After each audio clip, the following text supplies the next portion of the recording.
எல்லோருக்கும் வணக்கம். இந்த வீடியோவில் ஏசி பற்றி ஒரு முக்கியமான விஷயம் தெரிஞ்சுக்க போகிறோம். ஏசியில் வந்து பல டைப்ஸ் இருக்குது. நம்ம பார்க்க போகிறது ஸ்பிட் யூனிட். ஸ்பிட் யூனிட் பார்த்திங்கன்னா இண்டோர் யூனிட் உள்ளே இருக்கும், அவுட்டோர் யூனிட் வெளியில் இருக்கும். அவுட்டோர் யூனிட்டில் பார்த்திங்கன்னா அது இந்த ஏசி சம்மந்தப்பட்ட எல்லா ஸ்பெசிஃபிக் டீட்டெயில்ஸ் சொல்லுவாங்க. என்ன கேஸ், என்ன டைப்பு, எவ்வளோ வாட்ஸ் எடுக்கும், அது மாடல் நம்பர், சீரியல் எல்லாமே எல்லாம் தான் ஒட்டியிருப்பாங்க. நம்ம ஏசி வாங்கின புதுசில் மட்டும் எல்லா டீட்டெயிலும் விசாரிச்சுட்டு பார்த்திங்கன்னா இப்போ மட்டும் நம்மளுக்கு வந்து அது சம்மந்தப்பட்ட எல்லா டீட்டெயில்ஸ் நமக்கு தெரியும். அதுக்கப்புறம் ஒரு 1 இயர் 2 இயர்ஸ் கழிச்சு பார்த்திங்கன்னா அதுக்கப்புறம் நமக்கு எந்த டீட்டெயில்ஸ் ஞாபகம் இருக்காது. ஒன்று மாடல் நம்பர் மட்டும் என்ன டைப்பு, என்ன கம்பெனி மேக் ஞாபகம் இருக்கும், இல்லை என்ன டன்னு மட்டும் ஞாபகம் இருக்கும். மற்ற எதுவும் ஞாபகம் இருக்காது.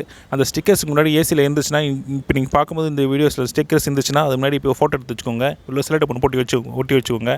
அப்படின்லாம் உங்கள் நியர்பையில் இருக்க ஷாப்ஸ் ஏதாவது போய்ட்டு, ஷோரூமில் போய்ட்டு இதை பற்றி விசாரித்து டீட்டெயில்ஸ் வாங்கி வச்சுக்கோங்க.